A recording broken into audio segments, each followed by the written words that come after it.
This is Digital Pathology Today. Now, here's your host, Dr. Joseph Anderson. As pathology continues to undergo this digital transformation, one of the missing links has been robust platforms for pathologists to interact with one another and share slides. Welcome to Digital Pathology Today. I'm Joe Anderson. Our guest is Jonhan Ho, an assistant professor at the University of Pittsburgh, as well as the director of dermatopathology and the program director of the Dermatopathology Fellowship, and the founder of KiKo, Knowledge In, Knowledge Out, the slide hosting and sharing platform for pathologists. KiKo and other platforms have many uses, many unexpected and even unintended, including education, sharing cases in real time, the ability to consult with other people, even storing your own cases to retrieve at a later time. It goes a long way to democratize pathology, which has been one of the key themes of this digital transformation, as well as enhancing the careers of individual pathologists by allowing them to share their knowledge and share their interesting cases.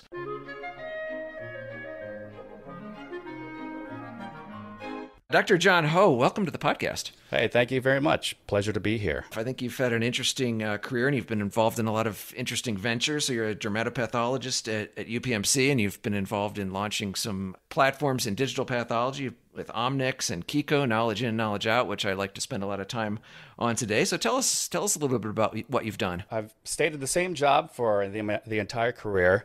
I'm a dermatopathologist, director of DermPath at UPMC, University of Pittsburgh Medical Center, and I'm also the fellowship director. And I helped launch Omnix, which was a joint venture between GE and UPMC, which is, of course, now part of Inspirata. A couple of years ago, founded a company called KiKo, which stands for Knowledge In, Knowledge Out, whose goal is to democratize knowledge among all doctors across the globe.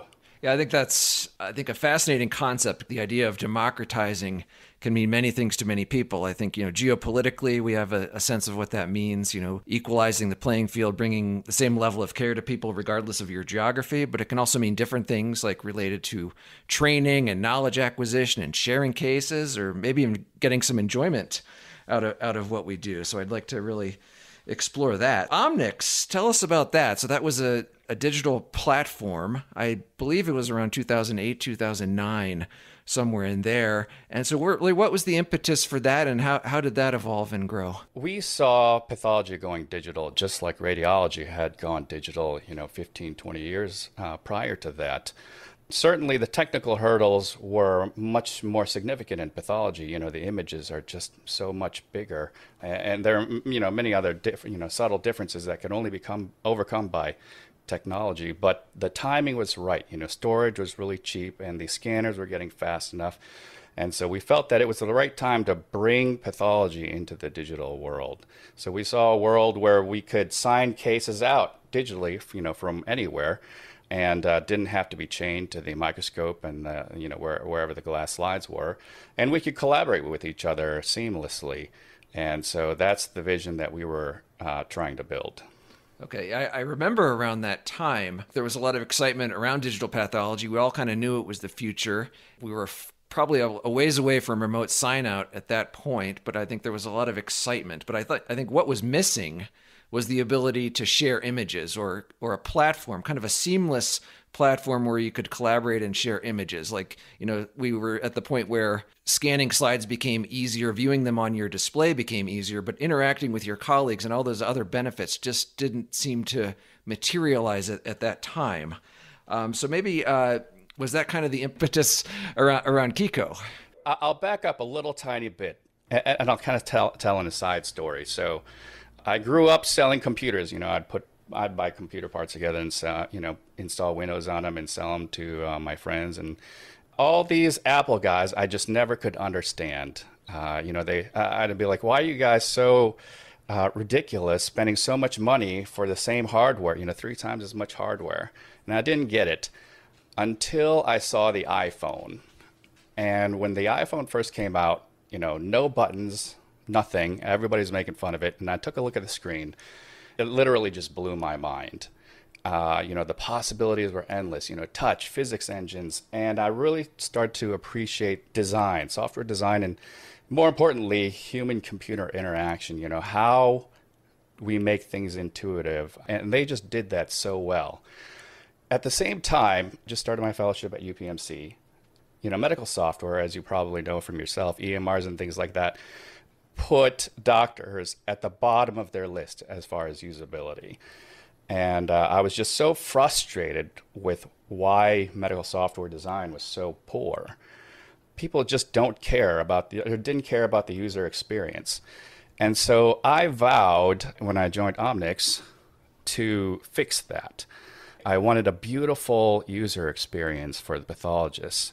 I didn't really care about anybody else. I just wanted it to be right for pathologists. Moving from one case to another, increasing magnification, looking at slides side by side. I just wanted to get it down to as few clicks as possible and just make it a happy experience. I think that's so important for any medical software, especially for users who are very demanding, like physicians. We're very, very picky. I thought that this was one of the main things holding digital slides back, is because we didn't have this beautiful interface to interact not only with the slides, but more importantly with each other. I'll start to tell another story here. I came from a very, very tiny residency. I think it was only 2 residents per year. And nothing against the attendings there, but we were very case starved. You'd see a lot of routine stuff, and then we'd see a great case, and everybody would kind of flock to that case like it was just a little morsel of food that we would all be fighting over. A whole bunch of pigeons flying down for that one piece of bread. We would get these things from the CAP, the PIP, the Performance Improvement Plan. I don't even know if they still do that sort of thing. And we would just pour over those slides and pour over the textbooks. I think we had 5 or 7 attendings. You could call that knowledge starved. So nothing against our attendings. Again, they were great attendings. And then I started a fellowship at UPMC, and it was like something out of the Wizard of Oz, going back to into the Emerald City. You just walked in, and there were all these riches everywhere, all these cases. Literally 100 attendings in the Department of Pathology, each, only practicing their subspecialty. And so we had all these great teaching sets, all these great cases coming in, day after day. And most importantly, all these incredible attendings who, were at the top of their fields and who wanted to make everybody else better. When you cross a demographic divide like that, I think you have a very unique perspective, for somebody who grows up very poor and then ends up at an Ivy League and comes out. They have a very unique perspective. And I felt like I had that perspective. And I thought it was just crazy that here are these guys in these cases, and they just want to share it with everybody else so that they make everybody else better. And they couldn't, because they were all sequestered. And what a different world we can create if we could democratize all of that everywhere. Everybody's good at something else. And even though I'm at this academic institution, we don't see zoonotic diseases. We don't see, the crazy tropical infections. So much of residency, so much of training, so much of, making yourself a better doctor is seeing more cases.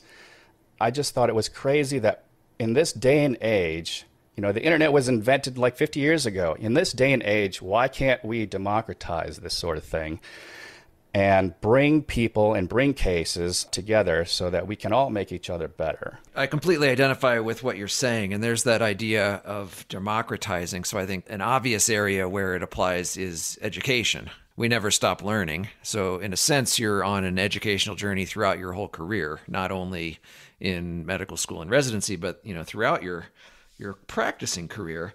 Digital platforms and what you're working on now are going to go a long way to democratizing this aspect and really leveling the playing field. Training or education can be, like you said, can be so variable based on many factors, not only, where you are geographically. Are you in a small rural hospital with 2 attendings, or are you in a large academic center? Are you in the United States? You're in a different part of the world. But then not only that, once you're in an institution, before digital pathology, you were in many ways dependent on, your relationships with the faculty and attendings there, and what cases you might be shown or what cases were selected for conferences and so on. I think there's so much variability to it. So I think that's a good segue. So is that what you mean by democratizing pathology, or that's one aspect of it? Yeah, so I want to democratize not only the content, but kind of alluded to, most importantly, the experts. When people say education, I feel like there's a connotation that it's a one-way street, from the teacher to the student. And like you said, this is a lifelong thing, and there's always something that I can learn from somebody else, no matter what kind of background, how old they are, if they're a medical student or if they're, a veteran attending. If we could create a platform where we're incentivized to share those things, it makes us happy, it makes us feel good, to make other people feel good, or for people to like our content, and that we can grow our reputation. I think that's very key, is to have the right incentives in place. And when we scale that sort of thing, we can close the gap between those that know and those that are new. Whether that's a time gap or a geographic gap, ultimately, our patients will benefit.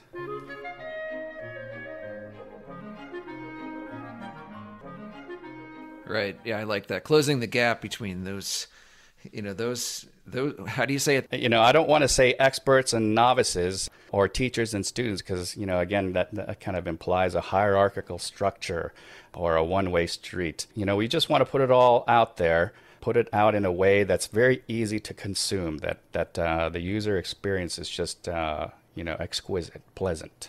Yeah, I like that because I think people in practicing pathology can certainly identify with that there is a hierarchy, not only in academics, but also once you're in practice, right? You get a challenging case and you're not quite sure, or you want to cover your butt, as they say. Are these two glands prostate cancer? Oh, what do? I need to send it to the world's expert. And then all of a sudden, this patient's future hangs in the balance depending on the well-informed opinion of what this expert says. Oh, it's cancer because Dr. So-and-so said it's cancer. Is that going to become a less prominent feature of practice, really the hierarchy, or it is what it is because I said it is? So I think in this new world, there will be many ways to earn and grow your reputation. And, traditionally it's by being the top researcher in that field. And that's obviously never going to go away. Many of the smartest dermatopathologists I know are out in quote unquote private practice. So I think the lines between the types of practices are blurring. I don't think we should be so arrogant as to say, those in one demographic or one type of practice or another are better than anybody else. We should break down the barriers to growing your own reputation or earning your own reputation. To that end, we've created the KiKo XP score. The way you earn KiKo XP points is by your peers, your colleagues, appreciating what you've done, the content that you've put out there. No matter if it's a simple tweet-like piece of content or if it's a highly quoted piece of literature. We think that this new world of growing your reputation based on what other people think of you and what people think is valuable about you takes into account traditional academia, but incorporates so much more. So if you offer great advice, you're a great practical pathologist, and you see tons of cases, you've seen tons of different kinds of cases, your input is super valuable because you have a lot of experience. You've been to war, man. You've been in the trenches. You've got battle scars. You've seen all different kinds of cases. Those are the veterans, the guys whose experience is nearly unmatched. And I want to democratize that clinical experience so that pathologists can share their wisdom and pass on their knowledge to the whole world. On the KiKo site, building your professional brand is a large component of what you're doing. And I think it's fascinating. We're also going to air an interview with Dr. Jared Gardner, a dermatopathologist and soft tissue pathologist who's very big in social media. And I think the lines are blurring, or there's coming to be a large overlap in slide sharing platforms and social media, because there certainly is that aspect to it where you're garnering comments and likes and input from your peers based on what you're doing and the expertise that you're sharing. So before we get into that, maybe let's just take a step back and talk specifically about the KiKo platform and what that looks like and the steps that were involved in creating that. I wanted to, so in today's world, there's archives and repositories everywhere of digital slides, of, medical knowledge. There's two problems with it. One is that they're content focused, and when you're content focused, you have to have a curator that has to constantly update it. Whether that comes from a business model or volunteer, it's a heavy lift. We want to make that as easy as possible for everybody.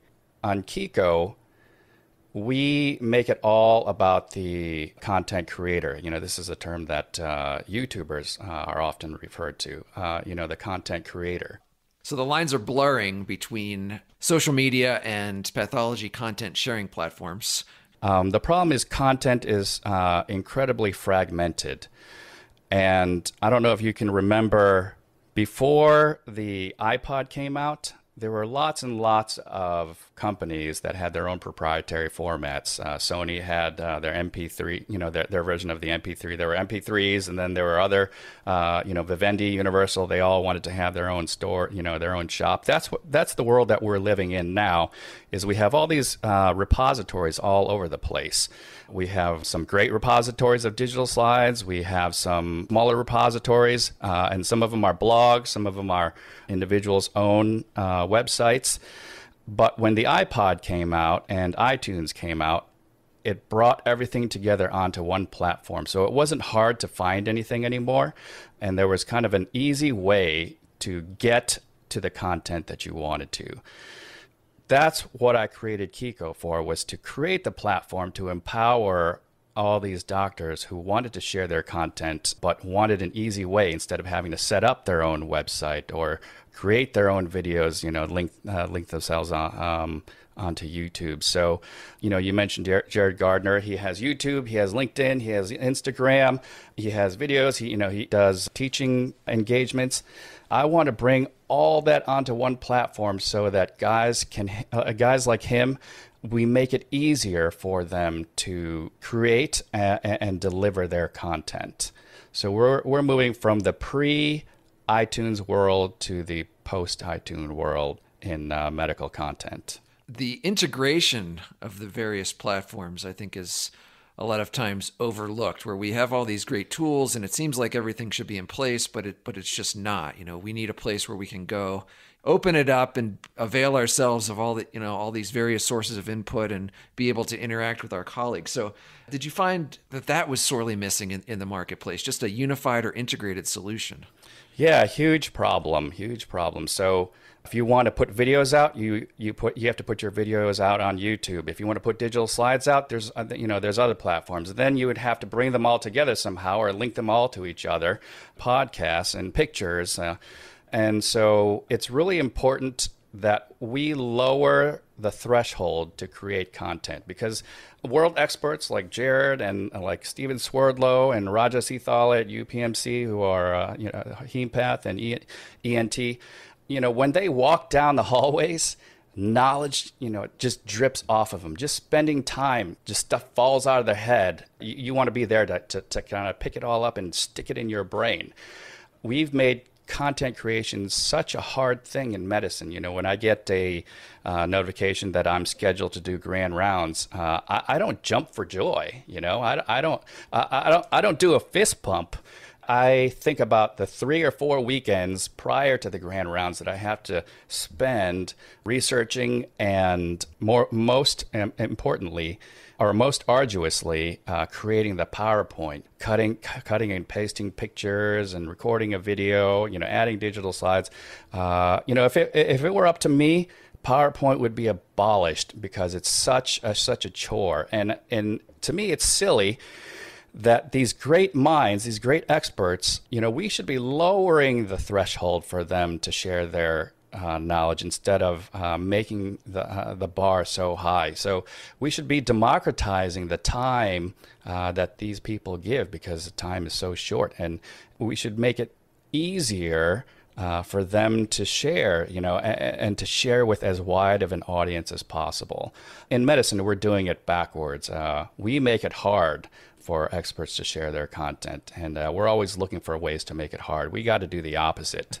Yeah, I completely agree. I think that's a wonderful point, is that putting things out there is hard. And I think in medicine, there is a bit of a higher standard for us, a higher bar. We want things to be accurate. We want it to be professional. We want to, set a good example for those who we're teaching, who we're responsible for. By the same token, content is more valuable once it's shared and once it's out there, right? So we want to make it more accessible. I mean, that's kind of what we're doing here with this podcast. I mean, it's hard, but we want to get as many episodes out there to share, content from people like you and other content creators, really, just to bring everyone together. So I think that's a wonderful point. And so specifically, let's talk about the use cases for KiKo. I think there's many. One is, we said, building your professional brand. Another might be education, training, lifelong education, but then training residents and medical students. Another might be second opinions, or maybe not so formal, but here's a case in the real world from a real patient. Does anyone have any input here? So I think there's a lot of use cases. So maybe do you have in mind kind of what the highest and best use is, or is this going to shake out organically? And then is there any downside to that? Either patient privacy issues or people expecting too much from a social platform, so to speak? So I'm a simple guy. I like to think of things in simple terms. So the use case here is that anything doctors say to each other in any form, whether it's formal or informal, whether it's private or whether it's public, whether it's research or whether it's just, hey, how you doing? This is something cool that I saw. KiKo is going to be that platform. Anything that I want to say to a colleague, Jim Ettinger, he was a dermpath fellow under me. I have this tough skin lymphoma, and I just want to curbside him, or I want to show him it because it's so cool and so rare. Or I have another fellow, Michael Cardis, who is at Georgetown in Washington, D.C. He just recently got an ochronosis, and he was just so happy about it. He had nobody to share it with, and he put it on KiKo. Called him, I chatted with him on KiKo, and he was just so excited about it. He just had, he was busting out. He just had to share it with somebody. So in both those scenarios, and in research, I see research being published on KiKo one day. If you think about it, social media, the likes, the shares, the save to a collection, those are all types of peer review. So peer review, I think, is being reinvented on social media. So I think we'll have all sorts of different levels of peer review on KiKo, the most base unit being the like. We're going to get very sophisticated and we'll have traditional peer-reviewed mechanisms on KiKo one day. So to answer your question, I just want this to be a place where doctors can feel comfortable talking to each other about anything and everything. And we want to do it right. We don't want this to be a corporate thing. We don't want this to be a company that's snooping on you and what you say. We have encryption between people, in their messages. We just want to make it easier for doctors to talk to each other. Yeah, I like that. Let's make it easy. And before we wrap up, let's bring it back kind of to one of your overarching missions, is democratizing pathology. I think we talked about how certainly we're democratizing the educational aspects. We're democratizing, the ability to share cases and interact with others, get feedback from our peers. But what does it mean worldwide in terms of, being able to elevate the profession and bring better care to patients across the globe? I always think about a few cases where they were borderline or they were difficult cases. If I had just seen this one thing or another, I could have made the diagnosis faster. And every case is different.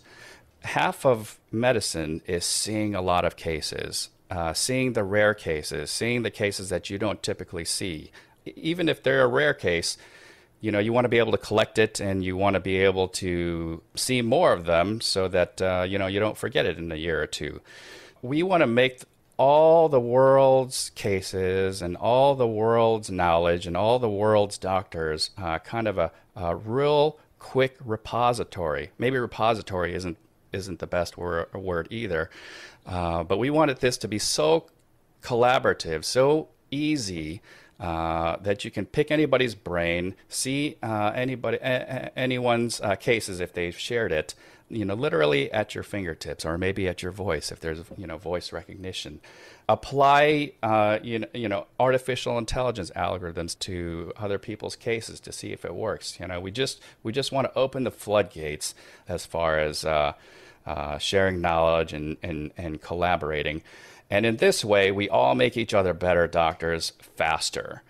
That's what I mean by democratization, is that we're all working together. We have all these barriers. Let's just rip them all down, because we all want to make each other better to begin with. Let's just rip down all the barriers and make it happen.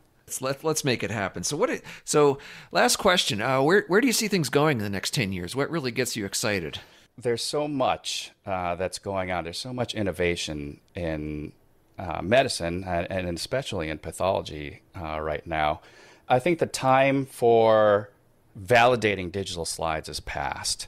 I think digital slides are fairly accepted as things that we can make diagnoses off of.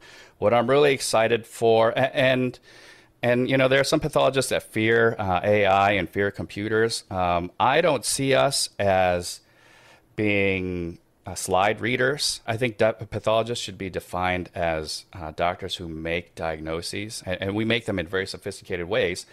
We should welcome any new tools that make us better doctors, that help us make diagnoses better. I can't wait to see what machine learning brings us. As a matter of fact, one of my upcoming fellows is a machine learning in dermatopathology expert. I just can't wait to get my hands on that code, on that skill set, on that technology, to apply things that can make our lives easier. Using these new tools is super cool, is super exciting. And also looking at the UI, the user experience for how we share and collaborate with each other is super exciting. I think, I know you're going to laugh at this, but I see us collaborating online, the way people collaborate in video games today. I look forward to a video game future with a lot of artificial intelligence for pathologists. Okay, I'm with you. I think the future is indeed very bright. Our guest has been Jonhan Ho from UPMC and KiKo. We'll see you next time on Digital Pathology Today. Thank you so much for having me. This has been Digital Pathology Today. Please be sure to subscribe. Thanks for listening.